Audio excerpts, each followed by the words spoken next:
విధి వంచితులను ఆదుకోవడానికి రాష్ట్రంలో ముఖ్యమంత్రి నారా చంద్రబాబు నాయుడు నాయకత్వంలో కూటమి ప్రభుత్వం ఎనలేని కృషి చేస్తుందని జగ్గంపేట ఎమ్మెల్యే జ్యోతుల నెహ్రూ వివరించారు.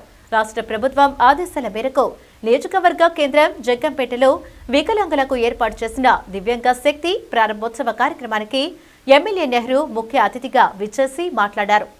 కాకినాడ జిల్లా జగ్గంపేటలో ఆర్టీసీ బస్సు కాంప్లెక్స్ ఆవరణలో మండలాధికారులు దివ్యాంగులకు ఉచిత బస్సు కార్యక్రమాన్ని ఏర్పాటు చేశారు.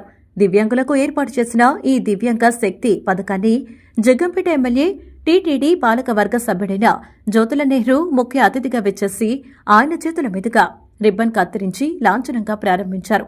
ఈ కార్యక్రమానికి Yeleswaram depot manager GV Satyanarayana ఇర్రిపాకకు బయలుదేరేందుకు దివ్యాంగ శక్తి ఉచిత బస్సును ఏర్పాటు చేశారు. ఈ కార్యక్రమంలో జిల్లా టీడీపీ విభిన్న ప్రతిభావంతుల అధ్యక్షుడు మండపాక అప్పన్న దొర ఆధ్వర్యంలో వందలాది మంది దివ్యాంగులు హాజరయ్యారు. ఈ సందర్భంగా ఎమ్మెల్యే నెహ్రూ మాట్లాడుతూ రాష్ట్ర ప్రజలకు కూటమి ప్రభుత్వం ప్రవేశపెట్టిన 6 గ్యారంటీలు విజయవంతం కావడం చాలా గర్వంగా ఉందని ఆయన అన్నారు. ఈ కార్యక్రమంలో ఎస్వీఎస్ అప్పలరాజు, రాష్ట్ర డైరెక్టర్లు పోతుల మోహనరావు, కొత్త కొండబాబు, గెద్దాడ సత్యవేణి, ఎంపీపీ నాగబాబు, జిల్లా టీడీపీ దివ్యాంగుల అధ్యక్షులు మండపాక అప్పన్నదొర, గోకవరం తదితర ప్రజాప్రతినిధులు, మండల అధికారులు పెద్ద సంఖ్యలో దివ్యాంగులు పాల్గొన్నారు.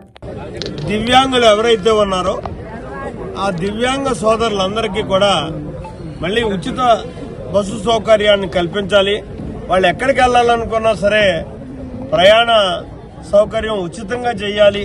వాళ్ళు కూడా మహిళతో పాటు సమానంగా చూడాలి అనేటటువంటి ఒక ఆలోచనతో గౌరవ ముఖ్యమంత్రి చంద్రబాబు నాయుడు గారు మంచి ఆలోచన చేసి ఇవాళ ఉచిత ప్రయాణ సౌకర్యాన్ని ఆర్టీసీ ద్వారా కల్పించడం జరిగింది. ఇందులో చూసుకున్నట్టయితే 40% దివ్యాంగులు ఎవరైతే ఉంటారో 40% ఉన్నటువంటి దివ్యాంగులు ఎవరైతే ఉంటారో వాళ్ళందరూ కూడా పెన్షన్ పొందడానికి అర్హులే, అలాగే ఈ బస్సు సౌకర్యాన్ని పొందడానికి కూడా అర్హులే.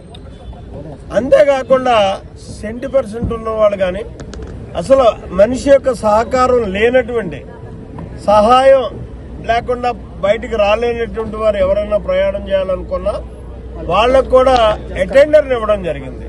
వారి తోటి ప్రయాణికుడికి 50% ఉచిత సబ్సిడీ ఇచ్చి ఈ ఉచిత బస్సులో వాళ్లతో పాటు కూడా ప్రయాణం చేసి వాళ్ళకి సహకరించడానికి ఒక అటెండెంట్ కూడా ఇచ్చేటటువంటి సౌలభ్యం కూడా కల్పించడం జరిగింది. ఇది అంతా కూడా ఒక మంచి ప్రభుత్వంగా ఇవాళ చంద్రబాబు నాయుడు గారి యొక్క నేతృత్వంలో, పవన్ కళ్యాణ్ గారి యొక్క ఆశీస్సులతోటి ఈ కార్యక్రమం కూటమి ప్రభుత్వం ప్రారంభించడం జరుగుతుంది. అది నా చేతుల మీదుగా ప్రారంభించడం అన్నది అదృష్టంగా భావిస్తూ మొట్టమొదట ప్రారంభిస్తున్నటువంటి ఈ కార్యక్రమాన్ని జగ్గంపేట బస్ డిపో నుంచి ప్రారంభమై ఈ దివ్యాంగ సోదరులందరినీ కూడా ఏదైతే ఇరుపాకలో యాలానది ఒడ్డున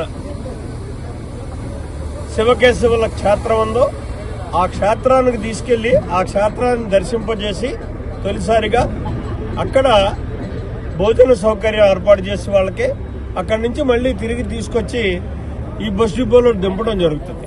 స్టేట్ అంతా కూడా ఈ కార్యక్రమం జరుగుతుంది. స్టేట్ అంతా కూడా ఈ స్టేట్ లో ఎక్కడికి వెళ్ళినా సరే నిబంధనలు ఏవైతే ఉన్నాయో ఆ నిబంధనలన్నీ కూడా దివ్యాంగులకు వర్తిస్తాయి.